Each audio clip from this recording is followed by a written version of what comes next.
ഇന്ന് വിദ്യാഭ്യാസ സ്ഥാപനങ്ങൾക്ക് ജില്ലാ കളക്ടർ അവധി പ്രഖ്യാപിച്ചു. അതിൻ്റെ അപ്ഡേഷനാണ്. വീഡിയോയിലേക്ക് മുൻപ് വീഡിയോ ലൈക്ക് ചെയ്യുക, ചാനൽ സബ്സ്ക്രൈബ് ചെയ്യുക. ഓഗസ്റ്റ് മാസം അങ്ങോട്ട് ധാരാളം ചിത്രങ്ങൾ OTT റിലീസ് ചെയ്യും. നമ്മുടെ ചാനൽ ഭാഗം പരിശോധിച്ചാൽ ആ വീഡിയോയ്ക്ക് നിങ്ങൾക്ക് കാണാൻ വേണ്ടി സാധിക്കും. അതൊക്കെ ഒന്ന് കാണാൻ വേണ്ടി ശ്രമിക്കുക. സംസ്ഥാനത്ത് വരും ദിവസങ്ങളിൽ കനത്ത മഴയ്ക്ക് സാധ്യത ഉണ്ടാകുമെന്ന് കാലാവസ്ഥാ നിരീക്ഷണ കേന്ദ്രം അറിയിച്ചിട്ടുണ്ട്. എല്ലാവരും ജാഗ്രത പാലിക്കാൻ വേണ്ടി ശ്രമിക്കുക. വരും ദിവസങ്ങളിൽ മഴയുടെ ശക്തി കൂടുമെന്നാണ് അറിയാൻ വേണ്ടി സാധിച്ചിട്ടുള്ളത്.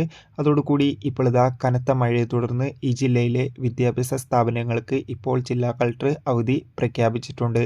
തൃശ്ശൂർ ജില്ലയിലെ എല്ലാ വിദ്യാഭ്യാസ സ്ഥാപനങ്ങൾക്കും ഇന്ന് ഓഗസ്റ്റ് 16-ാം തീയതി അവധിയായിരിക്കും. എന്തായാലും കൂടുതൽ അപ്ഡേഷൻ അറിയാൻ വേണ്ടി കാത്തിരിക്കാം. നിലവിൽ തൃശ്ശൂർ ജില്ലയിലെ വിദ്യാഭ്യാസ സ്ഥാപനങ്ങൾക്കാണ് അവധി പ്രഖ്യാപിച്ചിട്ടുള്ളത്.